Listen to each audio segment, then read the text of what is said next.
Hello there, Assalamualaikum. I'm Shilda Ismail, and you are watching the Malaysian Property Talk Show brought to you by Mitra Land. And I would like to wish you Selamat Hari Raya Aidil Adha and all those who are actually on holiday. Okay, Selamat Raya to you too, also to Faizul. We have a very interesting topic today. It's about property lifestyle, and we have today Faizul Ridzuan, the none other the property investment expert, and then we also have Charles Tan, who is the founder of Kopi and Property.com. Okay, thank you for being with us on this Saturday morning, in this Malaysia Property Talk Show. And today's topic is about lifestyle property investing. Okay, now I'm going to tell you a little bit about today's topic. It's quite interesting because in the past, in my generation, we buy our properties or houses because, well, it's near KL. It's near your school, or it's near your family, or maybe it's near your office. Okay, but nowadays there's a wow factor. Can I say that, nowadays people buy because it's Instagrammable. So we're going to talk about lifestyle property today, and we delve with an interesting expert today. Okay, Charles, what is lifestyle property? Yeah, I guess nowadays everyone is talking about lifestyle. You can see the number of cafes increasing everywhere. In fact, they did a study where it shows that some areas where there are a lot of cafes, usually the prices of properties there are more expensive. So this is a lifestyle. Okay. So long time ago, if you look just a couple of years back, when infinity pool started to appear, so every other condo would have the infinity pool because that is the in thing. But today, I guess every other condo would have an infinity pool, right? So what happens next is that what are the extra things that is in the property that will make people be envious, right? Or like you mentioned, Instagrammable. Yeah. Oh, I'm reading a book at my poolside, and then the photo actually doesn't show the book much, but show the poolside, for example, right? Right. And then in the evening, for example, oh, I'm now running in my own lake park, for example, right? So those are some of the things that is already in place today. Doesn't matter that in the whole month you only run once, but that is the feeling, that is the thing that people want today. Yeah. So the purchasing is based on feelings now. Emotional has always been a purchasing decision. It has always been, right? Logically, they always back it up with some logics, but emotion will come first. Yeah. What about you, Faizul? Do you think lifestyle property could be the end thing in terms of investing? And especially now in terms of COVID-19, people are now into, somehow they are into farming, they are into gardening, etc. Do you think condos would, give that extra space, to for their buyers? Not in the long run. I mean, like, it's not sustainable for people to farm in a condo. Yep. From a long-term speaking. But I think lifestyle property purchases or emotional purchases are here to stay. It has been that way. The reason why people buy double-story landed property, 1.5 hour away, is simply because of this idea that my kids can grow up with, bit of land and whatnot, right? And of course, for the younger generation who are single, you can see, for example, in PJ, whereby you have one bedroom or a studio unit currently being rented at above 2,000 ringgit. But at the same time, you have a double-story house, which is a 30 years old, just like opposite the street, also renting for 2,000 ringgit. So there's one bedroom condo with a nice pool just with the mall below, going for 2,000. And then you got a landed property of double-story house with 4 rooms, also going for 2,000. Right. And the difference here is always going to be the tenant need at the point of time, which typically the younger generation want something better, something more that I can feel proud about inviting my friends. I can go to Starbucks while having my shorts and slippers simply because my house is just upstairs. Yeah, we can do the OTD next to the Infinity Tool, as you mentioned. So what are the facilities that this target, as you mentioned, like a gym, or what are we looking at now? Yeah, what's the next thing? Yeah. So actually, if you really look at the usage of facilities, I would not say they would use the facilities every day. To be very frank, even myself, I use my pool probably once every 3 months, right? However, all these necessary facilities will be things like a park where I can walk, a mall which I can walk to, right? And the mall should have some nice cafes, some nice food, and it should be in a good location where as soon as I come out, I can reach the highway easily, right? So all those kind of things will be the lifestyle that we are talking about as well. And Faizul just mentioned that Soho unit being rented out 2,000. Actually, this is already happening. So even if you look at my younger friends, for example, a senior manager, she doesn't drive. She only stays in a Soho unit nearby KLCC. She comes down, she wakes up at 8, she's in office by 8:30. So this is like a lifestyle of what people actually wanted, right? And of course, for some of the more mature neighborhood, sometimes it is also good to have a new condo with facilities so that the younger generation can also enjoy there. Yeah. So typically, if you're looking at condos in some very mature neighborhood where everyone else is landed, for example, the buyers usually won't be from outside. It will be from the inside, but the second generation, right? Okay. Where they have kids. And that condo is just nearby their parents' house, which is one of the very good reasons to buy. Interesting. So, Faizul, do you think that because of this, like you say, all these extra facilities, do you think the property would appreciate higher, for condos besides with better facilities, with better view, so-called property lifestyle condo? What do you think? I think the answer is a really yes and no. Simply because, for example, if you sell something, let's say in Kajang, okay, right, for 1,000 ringgit per square foot, and the condo has got a rooftop pool, the capital gain from there is not going to be there, simply because it's already overpriced by quite a fair bit, even at the point of purchase. But of course, if you buy it, let's say, for example, at 300 ringgit per square foot, the exact same property, then yes, there will be some people who are a little bit more emotional, who actually pay a 500 ringgit to 600 ringgit premium per square foot on sub-sale market, which is what we're already seeing as of today. So it really depends on the entry price. If your entry price is correct, you make money. If your entry price is not correct, or, bull run or bear run, you tend to lose money. Okay, all right.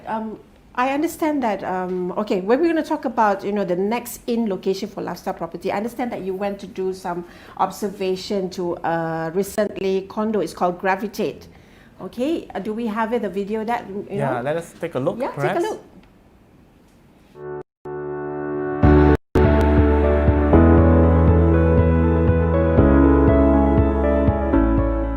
Hello everyone, I'm Azlan. I'm Florence. We are now at the Gravitate, Klang's newest hub for the latest and trendiest in food, fashion and culture. Now we are going to take you on tour to the property itself. Just beside me, Mr. Darren. How are you, Mr. Darren? Good morning.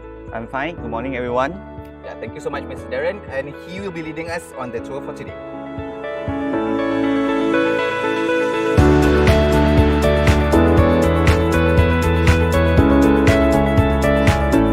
For our lake park here is actually designed by Warus Architecture Landscaping Company. It's the same landscaping company such as Desa Park City, Central Parks.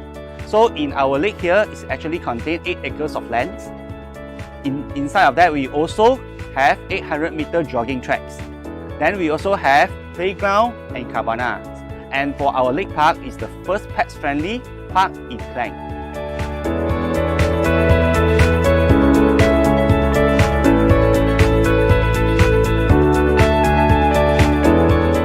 The Pier 8 Mall actually contains of 150,000 built-up square feet. It actually is a maritime mall. So it actually contains lifestyle, F&B, dining and entertainment too. Other than that, we also have a very special aquarium, which is 6-meter diameter, maritime saltwater aquarium.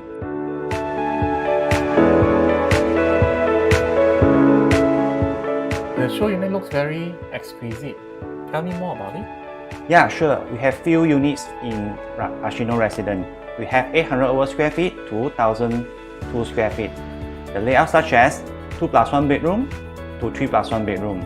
Other than that, from our balcony view, we have a very nice lake view. Other than that, is for our concept, we actually combine both balance of modern design and smart home living.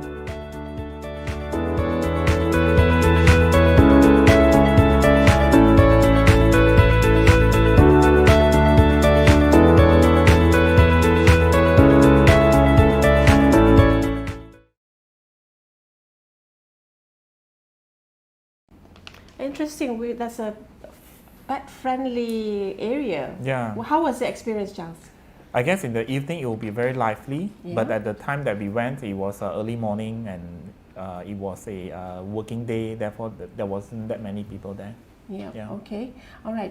Faizul. Okay. Coming back to our discussion about property investment, lifestyle property investment. Okay, Faizul, I'm going to be a bit a stalker here. I went through your Facebook, I think a couple of days ago, and you were mentioning possible property bull run coming. That's a brave statement, a remark for you to say that. Can you explain the rationale? And you mentioned 99% certainty of property bull run is coming.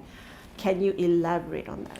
So what we did is that we like to study past recessions and past property bull run, and not just in Malaysia, but we studied globally, right? So basically what we discovered is there's 4 dominoes that basically contributed to a property bull run, and basically all the 4 dominoes has been executed, for example, this year. Right? So with that, we maintain our view that we think there's a very high possibility that a property bull run is coming, but that will happen circa 2022, 2023. So it's not going to happen like today. There will be a spike of NPL first after moratorium is over, and then after that, when things stabilizes, job stabilizes, and if we can keep unemployment under 6%, and of course we have some level of political stability, then we think there's a 99% chance that a property bull run will happen. So this is basically what happened after we studied the 2008-2009 global financial crisis. Then we also studied what happened after the property bull run of Malaysia, Singapore, then UK. So we find out that there's 4 key elements that basically contributed to property bull run, and that has basically now been executed. So it's not a prediction that we make every year. No, I've not been saying this since 2010. You have some expert who predict every year. Next 2 years is going to be a property crash or bull run. We've never had it. So we've only said it like this year, and it was starting from March, right? Ever since COVID hit. So basically, we are confident that it will happen, but it will not happen before a small crash first. Okay, and meaning to say hence, is it a right time for us to buy properties at this point in time? I mean, I'm at the point of view whereby anytime is a good time to buy property as long as you understand what is the right price, and the right price is different from one area to another, from Klang to Puchong to KLCC. Every area has got the right price. But I do feel in terms of opportunity of purchase, there's a lot of opportunity to be found in primary market as of today, right? Simply because as of today, when you see primary market, you can actually find property at 20 or 30% discount, and the most extreme I've seen is 50. So imagine buying from property developer and then you get a 30, 40, 50% discount. So I think there's significant opportunity. HOC has given a lot of incentives. So basically for 1,000 bucks, you're going to be able to buy like a $500,000 ringgit, 600,000 property, which is not something that I see in 2008, 2009 leading to that next property bull run. So 2008, 2009, what we see is cheap interest rate, easy credit. And boom, you have a property bull run 5 years later, right? And this round is cheaper interest rate. I wouldn't say loans are easier as of today, but it's not impossible. It's not certainly not difficult. Yes. But the incentive to own a property as of today is very high. Okay. Do you concur that, Charles, what he has mentioned about? Yeah, actually, I I also think it's not on the timing, it's on the person, because I used to tell people that even if 2 persons bought the same property at the same time, it doesn't mean that both of them would have the same result.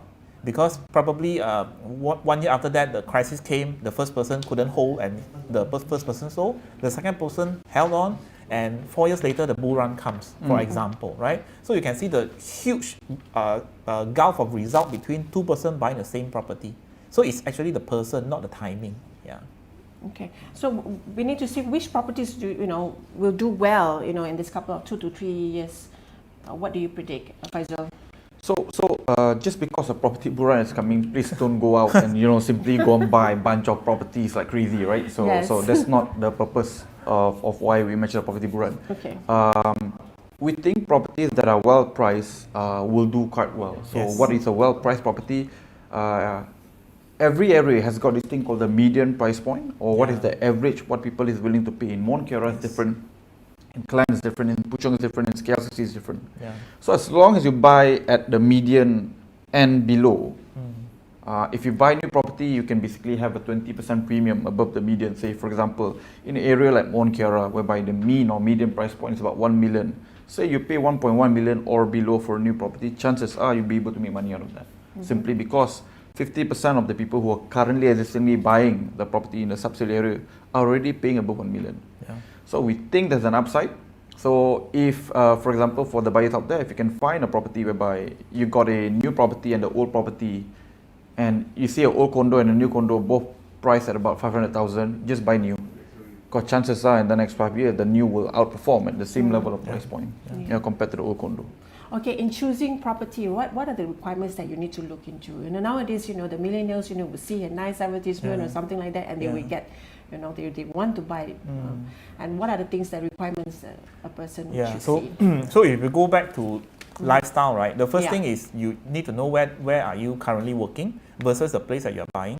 So it doesn't make sense for someone who has to go into the office by 8:30 to buy somewhere very far away, right? But actually, if you look at how COVID-19 has changed a lot of things, some of the employers are now more flexible, and the staff can actually work from home, say 80% of the time. This meant that the choices of this particular person who can work from home is by far more, because now he can actually afford to buy a much bigger space further away, or he can also choose to buy in Klang, for example, but because Klang all are landed properties and he is a millennial, he doesn't like all these landed properties, he can now actually choose to buy in Klang, a condo, for example, because he's now working from home and doesn't need to brave the traffic to go to KL city centre, for example, right? So all these are some of the choices which are changing, but again, it's still depending on your lifestyle that you want, right? The time that you have to be in office, or can you work from home, those kind of things. Okay, you were mentioning, in Klang there's also landed property, and now there's an uprising of, condos, etc. What do you think? Condos and also landed property. Where do you see next? I think, like I said, it's all about price point. If you pay half a million... Okay, put aside price point, okay? I mean, it depends on your... I'll give you an example, right? Okay. You pay, let's say, 1 million ringgit for a landed, and then you pay 1 million ringgit for a high rise. Then naturally, the landed will outperform that high rise in the same area. Because Malaysian, in general, traditionally still prefer landed property. Okay. Right? All right. From an investment point of view, the rental for the high rise typically will outperform the landed property by at least 100% from a per square foot basis. So this is what we find consistently everywhere in Malaysia, not just, for example, in Klang Valley. So I think if you enter the right price point, both will tend to make money.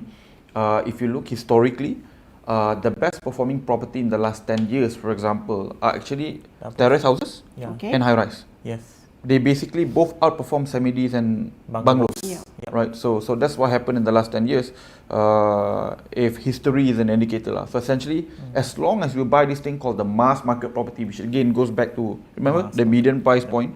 So you buy around the middle price point, is technically mass market, then you should be quite okay.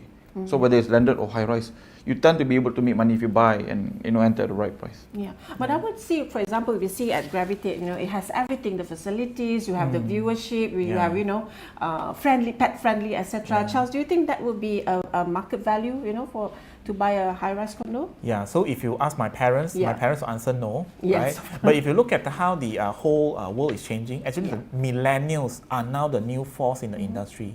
And the millennials would be the one buying properties moving forward.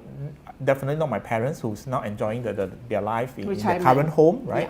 But if you intend to continue to get people to buy from you, then your property has to be something that they want, right? Okay. So if you are targeting a Gen X, for example, that would be you and me, for example, we can still accept, right? We can still accept. But if you look at how the millennials are coming in, which is like 50% of the whole market already, I think you need to buy something which the millennials would like to have in the future. That is the targeted what the developers are looking into, correct? The millennials currently they are earning, for the time being. So, Faizul, another aspect that I would love to discuss here, would an interior designing, the extrinsic value, for example, a very nice infrastructure of a condo, would also be part of a factor into a lifestyle property?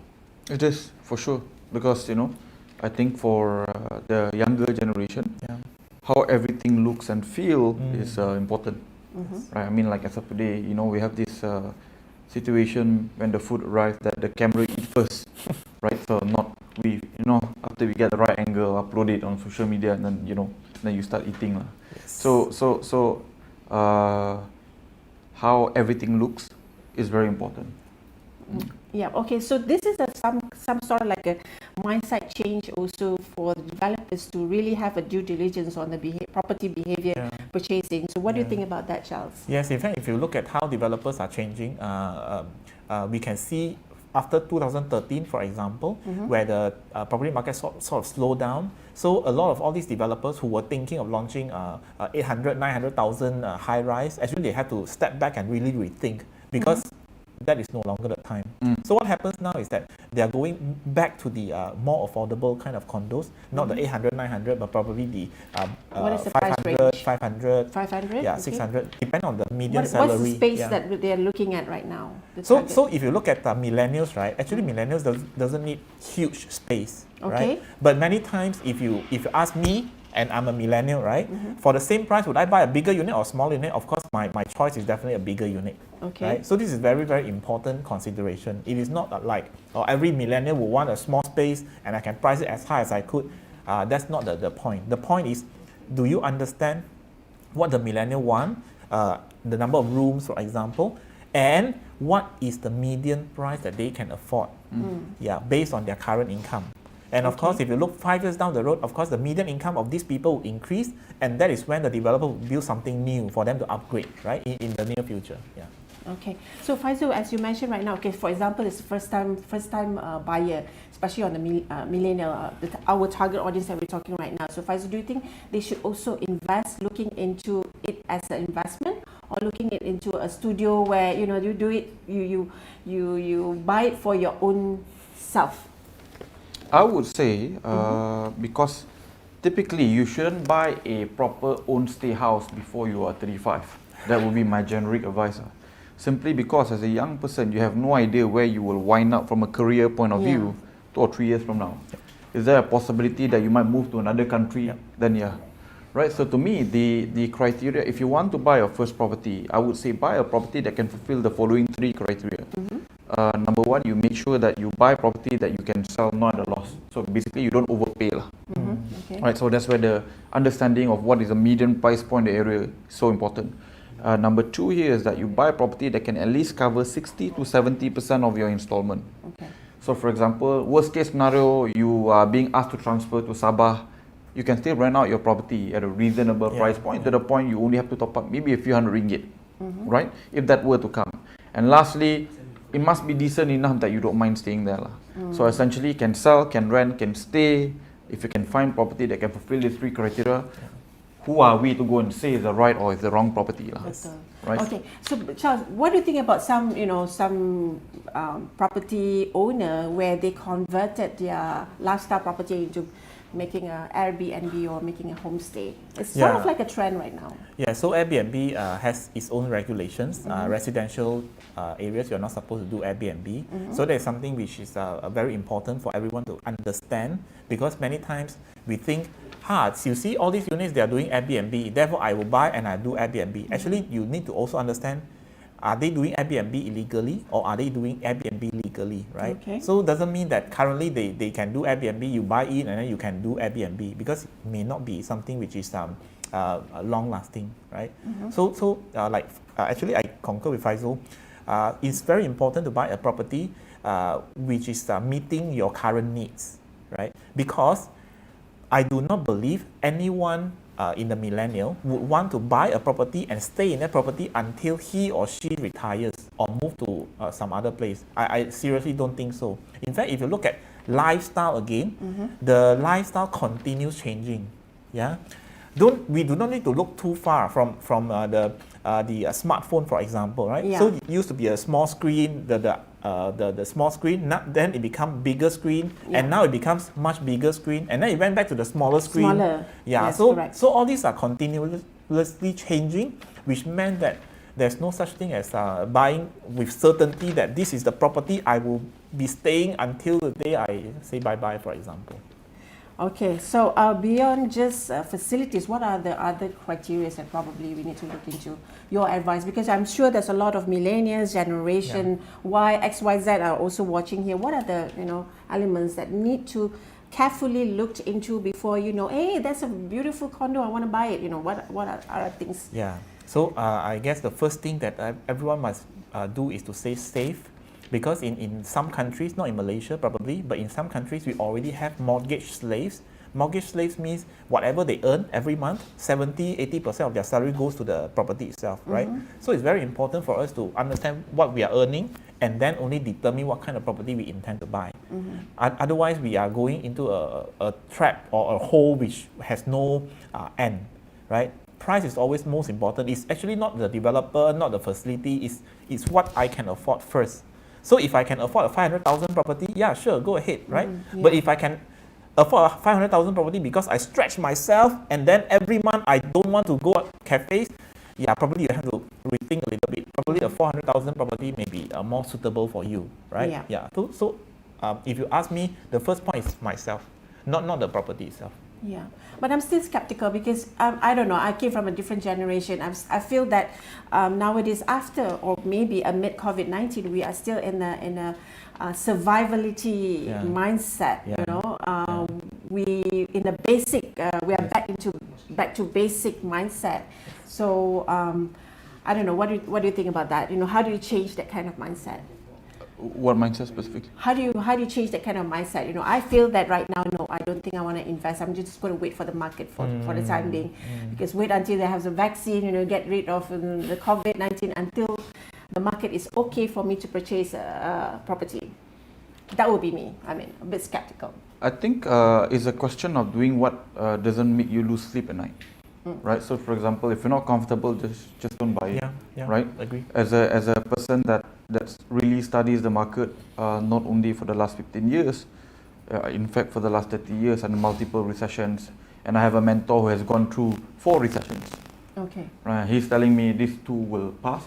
Right. So, and basically for us, I would say a little bit more hardcore when it comes to investing. We are now looking at this as one of the best times to buy.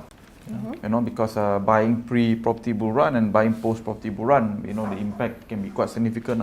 I was very fortunate that before the last property bull run, I bought about 20 properties, and as a result, made 5 million, right? But you know, like what Charles was saying, buy within your means. I certainly didn't buy within my means. I overbuy, like well above my means. But you know, as a reward for that risk taking, then you know, you meet certain gains. But you know, but not for everyone.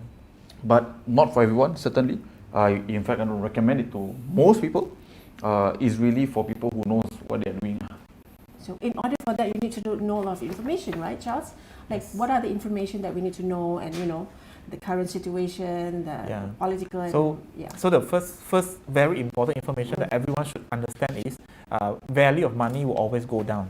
Okay. So when value of money goes down, price will actually compensate for the loss in value. Yeah. That is the reason why when my mother tell me that laksa during her time was 10 cents, I always smile at my mother, because you have to understand that the value of money will always be going down, right? Yes. Which is the reason why the property that she bought long time ago, 35,000, now can be sold for 400,000. 85,000 can be sold for 540,000, for example, right? So this is how the property would continue to move. And if you look at property as a hedge against inflation, this is something that you must have. And then some people always argue about the fact that, no, Charles, you don't understand. Now, if I buy a property of 500,000, I have to pay a mortgage of 2,500. But if I rent the same property, I may only be paying 1,800. Fine, I understand and totally agree with you. Now, what happens when your income stops? When you retire, when your income stops? I have never heard of any landlord who says, since you have been paying me for the last 30 years, so now you can stop paying me rental. I have never heard of that, right? And when you look at when the time when your income stops, and then you still have to live in this world for 25 years, as long as you have the payment to pay the rental for 25 years, sure, continue renting, right? Otherwise, you better have a roof over your head where you no longer need to pay any rental on it. Okay, all right. I think we have sort of like a promotion that we have done before. Are we ready for us to get our? We have run a promotion of 50 ringgit Starbucks gift card, and what you need to do is somehow to tell us what are your desired lifestyle property, and also what are the properties amenities that you think will improve. We have chosen 2 selected caller, and they are going to be live on us with us if they are ready. Let's see, are they ready? Okay, all right. There you go. And this is Melvin. Hi, Melvin. So okay, we have Melvin and also Leong Suk Lai, and they've been with us from the start of the show until now. How are you guys? All right, Melvin and Leong, what are your desired lifestyle property? My Okay. desired lifetime home. Actually, I love English style. Okay. Smart home and neighborhood. All right. Yeah. So are you This is planning? what I hope to get. Okay, all right. What about you, Melvin? What are your desired amenities? For example, public transport. Example, like having an infrastructure built by the government, etc. Is that an important factor for you? Not really. But, I would love to have a nice swimming pool view. Okay. That's one. Gym, obviously, and park for kids. That would be the best. Okay, all right. Why is it that people want gym and swimming pool? I don't think I hardly go into swimming pools nowadays except for my kids. Gym overlooking the swimming pool. That's the that best. would be nice. What Yeah. about you, Faizul? Yes. My house has that. KLCC gym and pool. Yeah. So yeah, it's kind of nice. I agree. And the thing about pool view here is that you will never have something being built on top of your pool, right? Yeah. So it stays there. KLCC view can be destroyed. Yeah. Yeah. Okay, all right. Thank you so much, Melvin. And so, do you have any questions to our panel today? We have here Faizul and also Charles. No. All right. Okay. Have a nice weekend, guys. I have. Oh, you have a Do we question? get You have any Starbucks? You know, questions? we have Starbucks card also. Yes, we do. Oh, okay. After this. Okay. Thank you so much. I hope you get your property, your desired property. Okay, Melvin and Leong Sok Lai. Bye. Thank you.